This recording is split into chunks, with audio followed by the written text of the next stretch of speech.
Hello all, it's your girl Tiffany, Madam Luscious Black Beauty, your Poetic Psychic Pisces HighPriestess, aka the light that shines like a diamond, also known as your modern day nun, one whom isn't within a coven, a convent, or a covenant. I do thank you all for listening and for watching on tonight. If you would be so kind to please like, share, and subscribe, it would be greatly appreciated. This is going to be another one of my story times with yours truly, Poetic Psychic Pisces HighPriestess. Tonight's story time is entitled What Lies Lying Behind the White House Walls, all written and created by myself. As always, guys, I like to show you all, this is original work, okay, which I created myself. I wrote every single page myself, original work, okay. So as I said, I hope you all enjoy the story. If so, please like, share, and subscribe. And without any further ado, we're going to get started with tonight's story time. What lies lying behind the White House walls? Furthermore, guys, real quick, I would just like to say, as always, the characters in this story does not necessarily predict any particular persons, places, or things. I know how people like to grasp hold of things and allow their mind to wander and allow it to, kind of run as it will or whatever, but this is all original workings, okay? Created by myself, okay? So as you all may know, I write a little bit different. My genre or style, if you will, of writing combines a lot of truth with fictional characters and events and different things, but a lot of things speak about matter of fact things that goes on in the world, yet with the use of fictional characters and so forth. So I just wanted that to be known, as always, before I start the story. Okay, guys? So let's get started.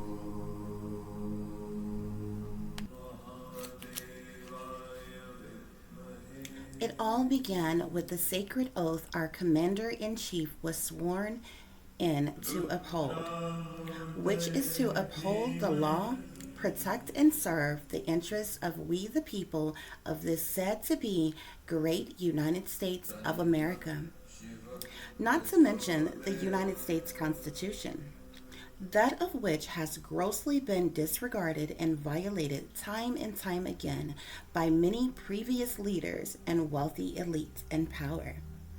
As it seems, unfortunately, we have a traitor within whom has betrayed its citizens and our nation. A unglorifying fact that will become painfully clear as our country is surely doomed and destined to perish in misery. Although no one know not the day nor the hour, for the exception of the soulless masterminds, but the end is near and vastly approaching, yet the American people will never see it coming. Nevertheless, a few awakened and chosen ones has endlessly tried to warn others of this very event. You see, our Democratic president, Seth Kane, has been colluding with foreign allies, China, for quite some time now. And to this date, secret dealings were made to allow an invasion, considering the United States has been indebted to China for a very long time, with the reassurance of safety, security, and wealth for American rulers. Betrayal for the love of money and disloyalty at its finest.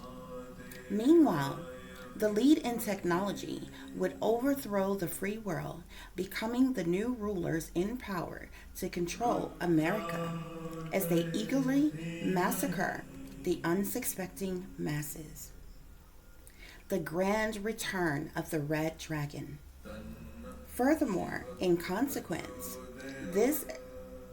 disastrous staged event will surely send shockwaves around the world, prompting war to be declared from other countries as well. But there is a much more sickening reasoning to this plot for Mr. President Kane, who has vowed to revenge the cold blooded death and murder of his sacrificed children, whereas a hit assassination was ordered by the shadow government elites to kill them in an effort to scare Mr. President and First Lady Kane into submission. After Mr. President Seth Kane refused to offer his children up for powerful elites' sexual advances. Thus, on a scheduled trip to a presidential engagement, both a 15-year-old daughter, Catalina Kane, and 18-year-old son, Howard Kane, along with their Secret Service detail, were killed instantly in a plane crash when allegedly there was a malfunction mid-flight, which was reported as the pilot hastily dispatched as they all plummeted to their death and to the ocean. A horrifying moment in time neither Mr. President nor First Lady Melissa Kane ever quite got over or healed from, yet they were forced to follow orders of the satanic powers that be, or else, which has become a reoccurring threat throughout the years of the president's term.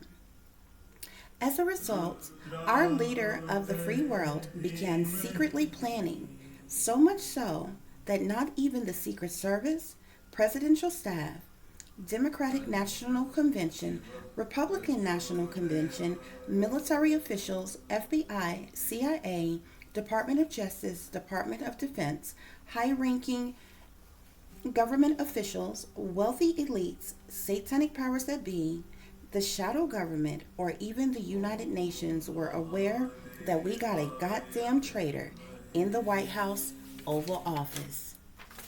Ready, set, go to destroy us all. By all accounts, it seems Mr. President Seth Kane has completely lost his ever-loving mind, dwindling swiftly on a damning sadistic spiral out of control. Madam First Lady wasn't too far behind herself, as her mental stability is of grave concern as she numbs her pain daily with various spirits of her desired choice, as well as an endless supply of an array of pills she consumes regularly. Uppers, downers, no matter. If she were ever without, there would be bloody hell to pay, as her staff cautiously kept her satisfied. While the First Lady is binging pills, potions, and liquor or smoking marijuana, she also takes up with one of her many female assistants for their usual sexual escapades. Yes, boobs, booze, and bud was Madam First Lady's guilty pleasure, and ironically enough, Mr. President didn't mind at all. Needless to say, he had more than a few rendezvous of his own.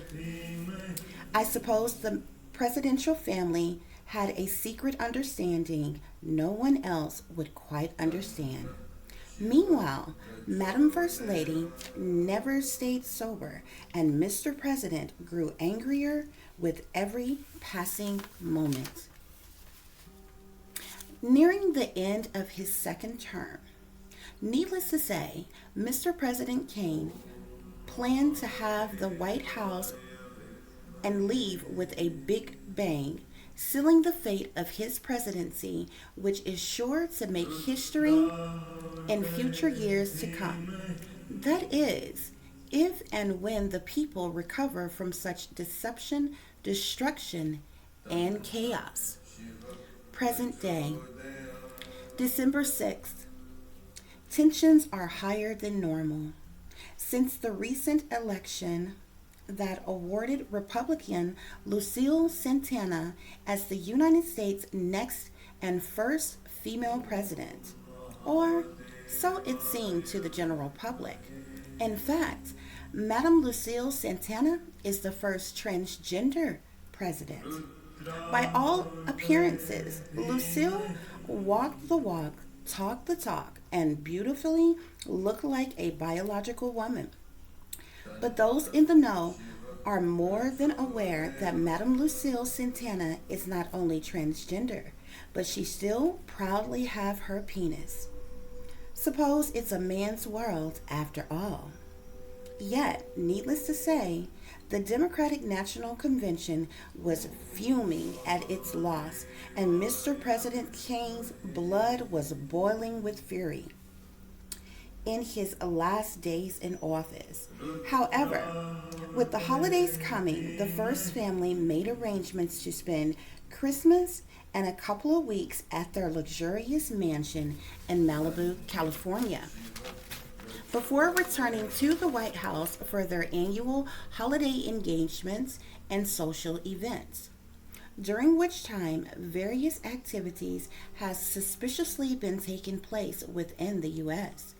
Several undercover operatives have been sneaking into the United States under false identities, all of which were purposely placed in specific destinations for the upcoming staged event to take place New Year's Eve and New Year's Day. Each terrorist assassin were taking strict orders from their handlers, whom was being directly informed by China's president, Ling Jing-jong-un. Meanwhile, their troops sailed into United States territory and dispersed underground into secret hidden tunnels. All plans were previously arranged between Mr. President Seth Kane and China's president, Mr. Ling Jing-jong-un, so there would be no further communication between the pair until the end of December's social event, in which President Ling Jing-jong-un was set to attend, accompanying the first family at the White House. The next few weeks, things went as planned without a hitch. The first family mixed and mingled amongst their friends and their family at their estate. To the staff serving the first family, all seemed normal and well, but actually no one had a clue as to the danger that was lurking around them every day. Mr. President and First Lady had reached their breaking point, with now only a few more days left until the blowout extravaganza, and a little more than a few weeks left until their departure from the White House and their duties. Christmas had come and gone, and now today was the day Mr. President met with his partner in crime. December 30th, 2016. The White House was gorgeously decorated in anticipation of the arrival of the first family's foreign guest, Mr. President Ling Jing-jong-un from China. A brief business meeting and dinner party was on the itinerary for the evening social event. Many speculated as to why Mr. President Kane would indulge in such a meeting with only few weeks left in his presidency, but staff complied with their orders nonetheless. The media, however, was a frenzy with commentary about the matter, not to mention the torn, divided opinion about the masses over the election. Accusations about election tampering was a hot topic among many conversations, as it was believed the RNC stole the election. Regardless, Mr. President carried on with his scheduled plans for the present day. He and Ling Jing-jong-un met as planned, had their private meeting, which included brief discussion about the upcoming staged event, finalized conversation that sealed their sacred deal with each other.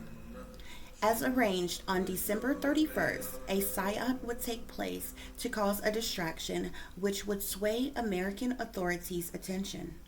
A major oil company's warehouse will have a mysterious equipment malfunction which will cause a severe chemical and oil spill. Meanwhile, the general public would be preoccupied with their New Year's Eve celebration plans, allowing secret spy assassins and terrorists to take their place without being discovered while camouflaged within the crowds. The main event was to occur at the stroke of the 12th hour as the ball dropped, bringing in the new year. The gentlemen agreed as they shook hands, both understanding that they would play their respected roles in the days after the invasion. Following this event, would an attack on the White House and Capitol occur on Inauguration Day to overthrow the United States government, which war on American soil would be declared for the very first time in history. Furthermore, after the gruesome disclosure of its upcoming events, the men relocated to the state's dining room for a subtle yet elegant feast with 30 other persons whom were in attendance. The American and foreign socialites mixed and mingled, wined and dined as they broke bread together. The evening was spectacular, and after which the group parted ways. The night was young, and with sacred betrayal underway, the first family was in the mood for some naughty presidential-style fun. As many times before, secret tunnels were used to usher in summoned special guests for both Mr. President as well as Madam First Lady alike. Mr. President took a liking to a very private elite escort service which provided just barely legal playmates whom serviced high-profile, powerful leaders known as presidential models. Madam First Lady, however, had her own preferable pussy pals whom were on call and speed dial anytime. At midnight, twin 18-year-old Amy and Sandra Beats was escorted by Secret Service to the president's private quarters. Upon arrival, Mr. President was already naked, fully aroused, and embraced in a mountain of cocaine and alcohol as he waited for his tempting playmates to entertain and seduce him. Meanwhile, around the same time, Madam's First Lady, already highly intoxicated, anxiously awaited her pussy powwow to begin. She too invited, or more so rather, summoned her assistant Lydia Clark to join her promptly and ordered her to bring along a couple friendly submissives with her, which she did without hesitation. From yet another secret tunnel within the White House, Secret Service escorted Lydia Clark and elite breeder Dorothy Ann Realms and her daughter Cindy Realms. Upon their arrival, Madam First Lady was eager to see the young ladies. Dorothy Ann was vaguely familiar with, as she was aware Dorothy Ann often pimped her daughter out to elite officials in power, so she knew the women were clean. Nevertheless, the women indulged in various party favors as they slumbered through the night. All of the women were expected to sexually gratify the First Lady, which they all did graciously. In the wee hours of the morning, however, around 4 a.m., all guests visiting the White House was escorted out after their cell phones, purses, and other personal belongings were returned. Also, an exiting non-disclosure agreement was signed by all persons in attendance, which they are sworn to secrecy from speaking of any interactions they had with the first family while visiting the White House. December 31st. New Year's Eve. Bright and early, the first family recuperated from the previous night as they readied themselves for their New Year's Day engagement. But of course, as planned, tragedy struck at 10 a.m. sharp when news swarmed through the White House of an explosion at a power plant, which also spread and affected a major oil company. A chemical and oil spill had vastly leaked, contaminating the entire area as blazes of fire torched everything in its way. The current death toll was 60 in count thus far. First responders, the National Guard, and firefighters worked tirelessly to extinguish the blaze and rescue and recover the victims affected by this sudden tragic event. Mr. President Kane was briefed about the issue as the press secretary addressed the nation and media about the standpoint of the White House on such matters. The announcement was made that Mr. President made the order to render the services and help of the military to rectify the situation at hand. The public was surely distracted by this staged event all throughout the day, yet the White House carried on with their scheduled plans. President Seth Kane had his work cut out for him as he sat in the Oval Office making very important political decisions, one of which were various different presidential pardons, several of which were various celebrities who had been incarcerated, such as rapper C. Murder, NFL star Sam Hurd, Paralympic athlete Oscar Pistorius, and a few others. Mr. President also pardoned several persons of the general public or regular civilians as well. As a lingering fear of the current incident plagued certain communities in Washington, Mr. President was urged to address the nation about the matter, which he did so, declaring a state of emergency for the affected areas. As the day turned into evening, the White House New Year's reception was underway. Several guests were due to accompany the first family in their annual New Year's celebration, which they eagerly awaited their arrival. The evening events would proceed from 6 p.m. to midnight into the new year with an array of activities. The White House First Family will host a presidential New Year's meet and greet, mix and mingle, dinner, and masquerade ball. In special attendance will include diplomats, members of the cabinet, senators, congressmen, government officials, members of military, unofficial guests, celebrities, and a whole host of live entertainment. 5:50 p.m. December 31st. Invited guests began to arrive, swarming the White House lawn with excitement as they were kindly greeted by Madam First Lady Melissa Kane and President Seth Kane. At 6 p.m. sharp, the festivities began without a hitch. Meanwhile, in New York, patrons were hard at work to set up festivities for a growing crowd ready to celebrate the night away into the new year. Behind the scenes, however, secret spies kept a watchful lookout as assassin terrorists moved into position, planting bombs in various areas. Discreet communication went back and forth to President Ling Jong-un from his secret soldiers on the ground. By 9 p.m., every bomb was in place and set to detonate at midnight.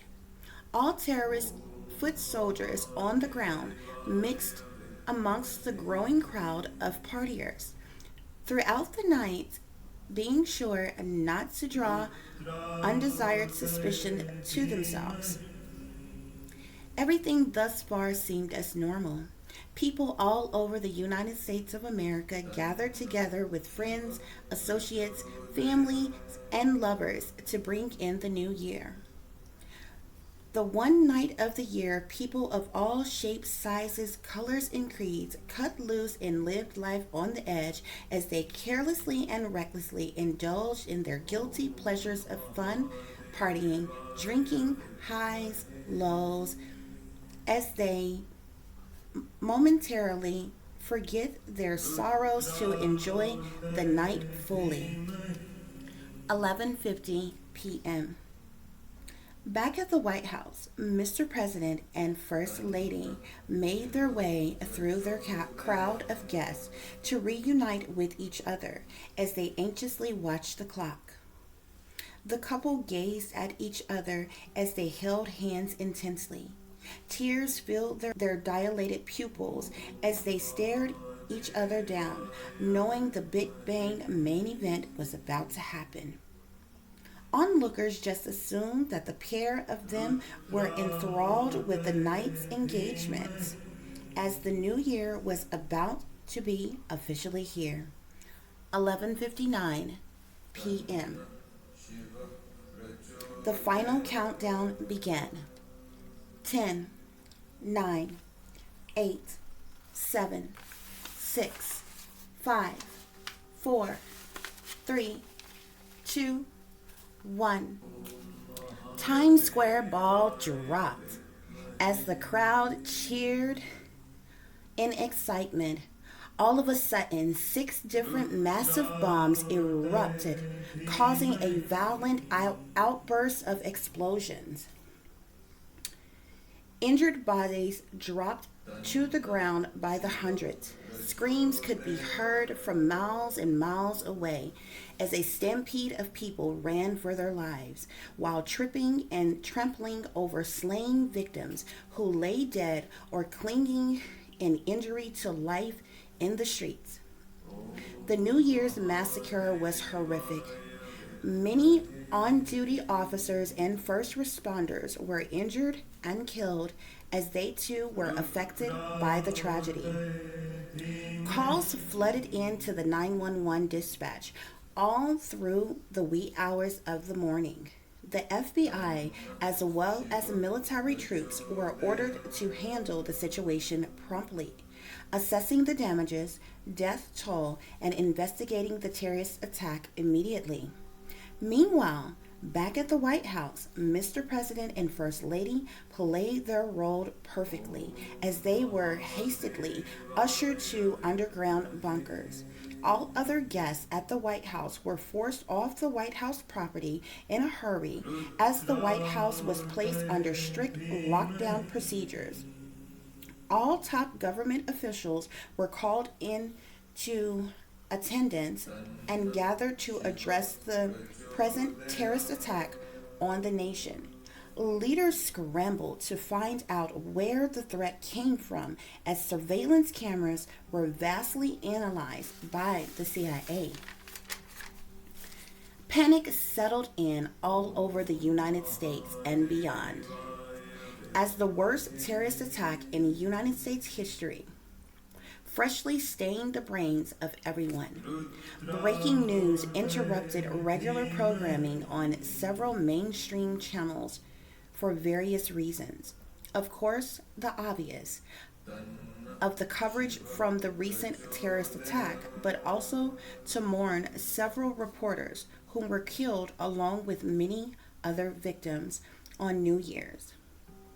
A total of 6 reporters lost their lives as they aired live as the ball dropped, and another grand total of 1,500 other persons were killed as well,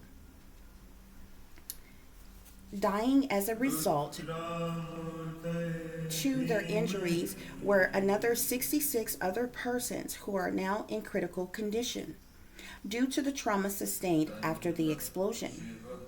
The web was plummeted with speculations, accusations, and conspiracy theories from all over the world. It was believed that the attack happened to keep the new president Lucille Santana from being sworn into office on Inauguration Day, placing a stay for the current President Kane to remain president for a third term. However, that wasn't quite true. At least at the present moment, that hadn't been decided. As it seems, the terrorists covered their tracks very, very well. It was unnerving that ghostly assassins roamed about on United States soil. Further review of the surveillance, however, cameras in and around the bombing areas yielded very few clues. The target points were so heavily congested with traffic, it was hard to determine whom the designated terrorists were. Although it had been confirmed that at least 6 to 10 attackers were present. January 2nd, and yet and still no clues as to whom or what country was responsible for the New Year's attack. Leaders, government officials, and personnel were all on high alert as preparations were being made for the upcoming prearranged order of operations. Midday, military officials and the CIA, FBI agents received a hit on facial recognition systems of possible threats involved in the terrorist attack. 6 persons identified as illegal aliens whom fraudulently were in the United States under false identifications. 4 men and 2 women, all Asian descent and varied in age. A manhunt was underway to find the terrorists, whom all linked to 2 families whom are Asian Americans here in the United States. Yet upon arrival to search the families' homes, the terrorists had already departed and went into hiding. Both families were detained for their role in hiding the attackers to protect the terrorists from capture. 2 men and 2 women were arrested and charged. Their children, however, were removed and being held for questioning by authorities in a secret location. Further research was conducted, and it was determined that the terrorists hadn't boarded any flights out of the United States as of yet, so it was believed that they went underground into hiding somewhere. But with further investigations, it was speculated that the United States foreign Asian allies must surely be involved.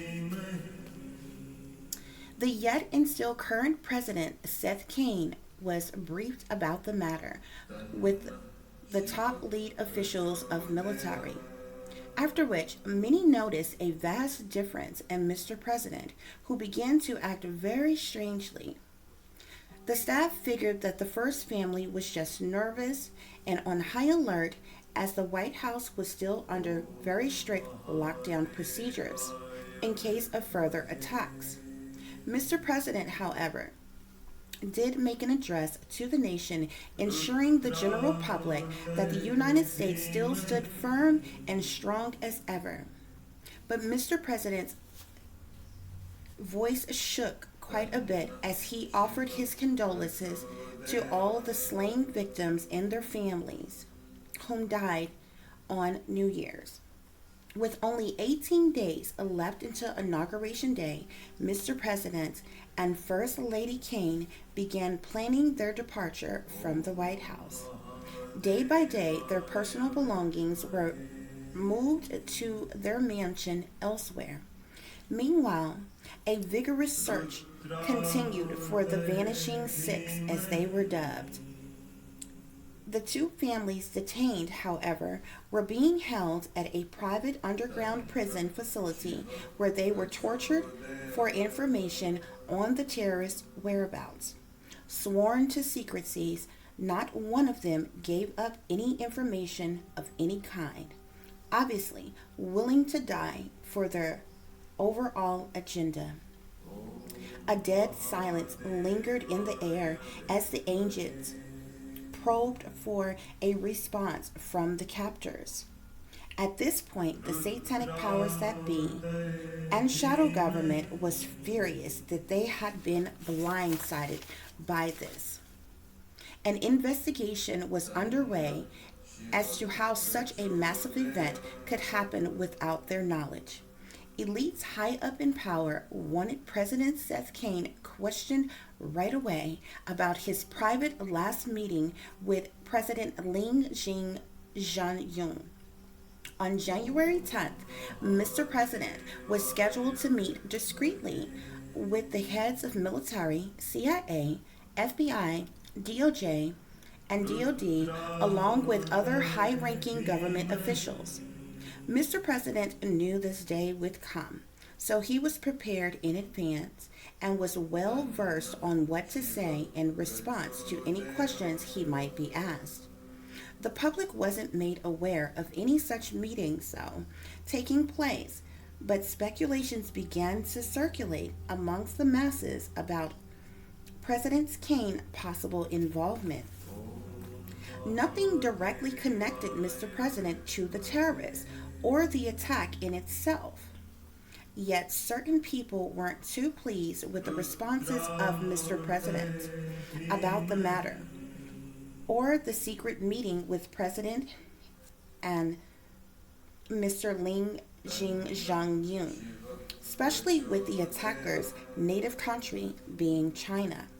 In addition, all dealings were cut off with the foreign ally until further notice, which completely infuriated President Ling Jiang, particularly because the United States was currently deeply indebted to China.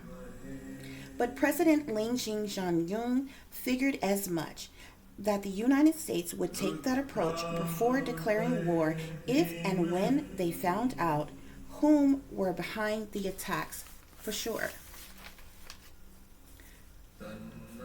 Pieces were slowly beginning to be put together from all the untimely events leading up to the bombings, starting with the secret meetings, the chemical oil spill and fires, and the terrorist attack on New Year's.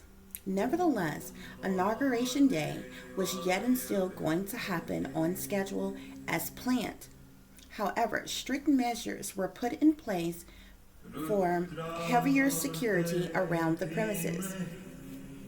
While U.S. officials frantically searched for the Vanishing Six, as they were called, ironically, no one was the wiser or aware of the looming hidden soldier assassins and indoctrinated ninjas that wallowed in anticipation wait underground. Overseas, however, China's President Ling Jiang frequently communicated back and forth with his Special Operation Forces troops, coaching them on their next course of action in the days to come. Furthermore, China prepared and readied their military forces for war. The PLA, People's Liberation Army, dubbed the Oriental Sword, had already infiltrated the United States and sat in wait for orders.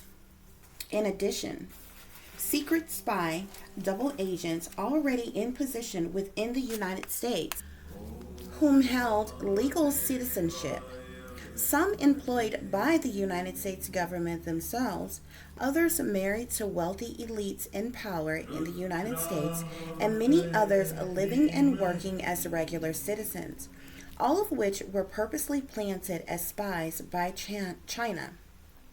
Each secret spy reported and relayed information and intel back to their native country on a continuous basis.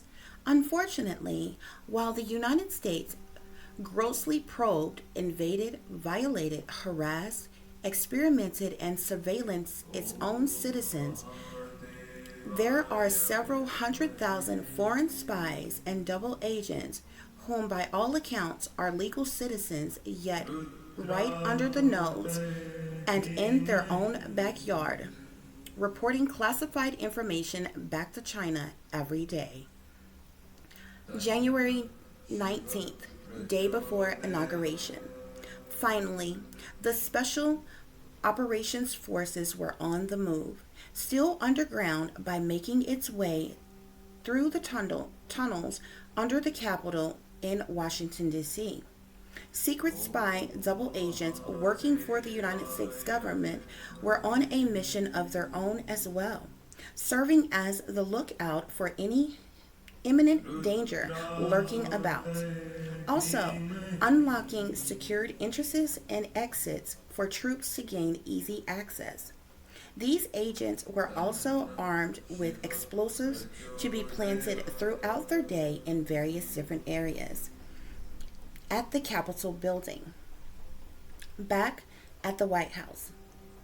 Mr. President Seth Kane and Madam First Lady Melissa Kane prepared to leave the White House throughout the day. The pair held a farewell luncheon for all their staff and counterparts.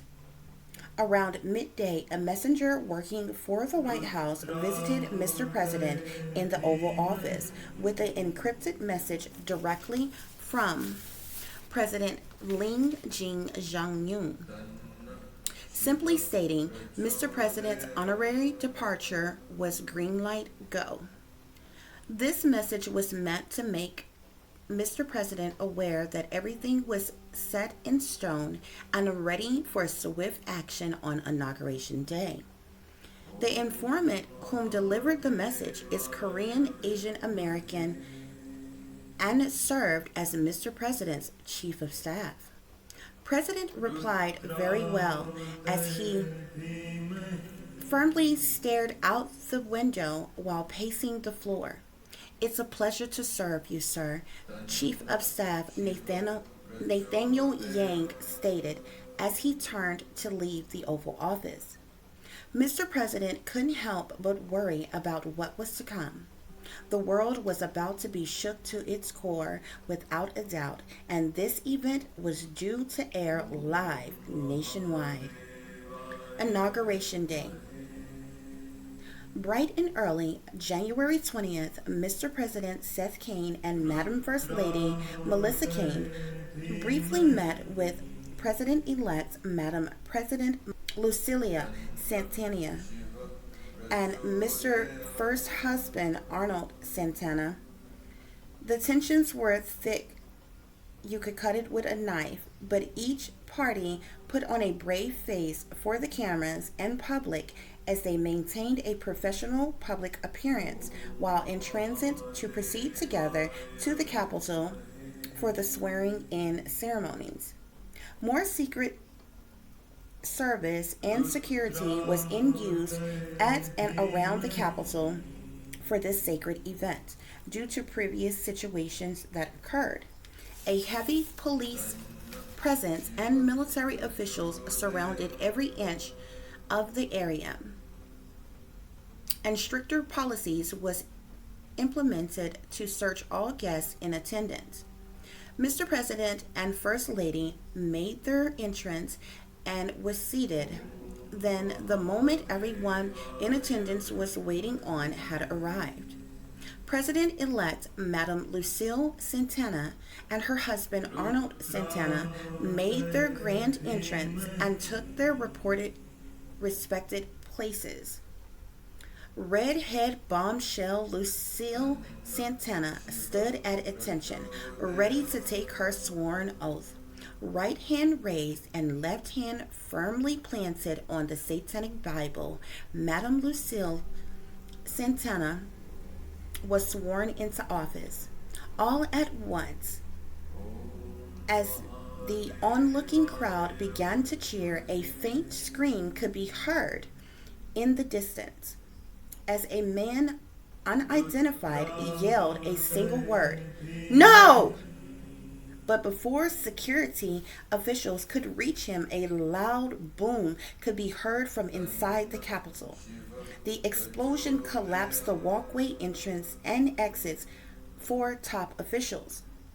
Panic began to set in as the crowd reacted in fear and sheer terror while trying to escape the death trap. Asian snipers began shooting people at random before anyone could digest what was really happening. People ran for their lives, ducked, dodged and took cover. Meanwhile, the entire capital had been overtaken by foreign troops. It was an all out war on American soil. More Asian troops emerged from underground and engaged in back to back combat with American soldiers, police, agents, and SWAT units. A combination of high power explosive bombs continued to go off at random, in conjunction with heavy artillery weapons being used. Bodies piled one right after another as they fell to their untimely death. The USA was being overthrown by China's assassin troops. People watching live on television couldn't believe their eyes. The world was shook as breaking news aired stating war had been declared by the higher ups. China deployed even more troops in to infiltrate the U.S., and both the United States and China aimed missile nuclear weapons toward each other's country. All American troops were deployed and called to action immediately.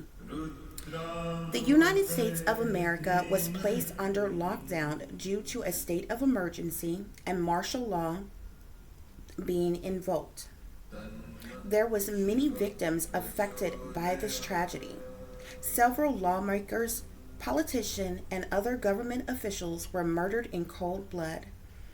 Things got so bad, even retired civilians stepped in to take action to fight for their country, including some very brave citizens that put their lives on the line and in danger as well. President Kane and his wife, however, was swept off early on during the attack by assassin troops whom rescued them and hid them out in underground tunnels, per orders given by China's President Lin Zhang-yun. Meanwhile, Vice President-elect was slain during the gruesome attack. Now, President Lucille Santana was injured severely and rushed to a nearby hospital. But her husband, Arnold Santana, wasn't so lucky, as he succumbed to his injuries while being airlifted out of the war zone. Nevertheless, the deadly battle continued all day and into the night. With no president to give militarized orders, the military top official took over any decisions to strike back at the terrorists. People all over the world watched in amazement and fear as to what was happening. And ironically enough, even common criminals froze in time by the unsettling events taking place. In days to come, civil unrest was sure to arise. With everybody under strict lockdown orders and every business closed, people were running out of food, money, and household supplies, and they grew angrier with every passing day. On day 3 of the ongoing war to overthrow the United States government, there was a nationwide blackout and shutdown of the World Wide Web. Americans by now were furious, as their only line of communication, which was the TV, news, radio, and the internet, which was now shut down, thanks to China. The United States did not hesitate to respond by ordering missiles to be launched at China. The United States also called upon their other allies for support as well. This war was getting messy by the day, and frankly, things wasn't looking so good for the free world. The Asian troops' next course of action was to take over the White House. In sight of recent events and the disappearance of former President Seth Kane and his wife, Melissa Kane, he and she both were deemed as enemies of the United States government for their collusion with China. A nationwide search and manhunt for the pair was underway as the seemingly never-ending battle continued. The takeover war in Operation Hubad carried on for 6 long months as American citizens dwindled in agony while slowly deteriorating. Sadly, many elderly and children passed away as a result to the unhealthy circumstances the nation is in. Many others went missing suspiciously during this dire time of need as well, never to be seen or heard from ever again. In conclusion, all of the Asian armies joined forces, China, Korea, and Japan. The Red Dragon win. The end.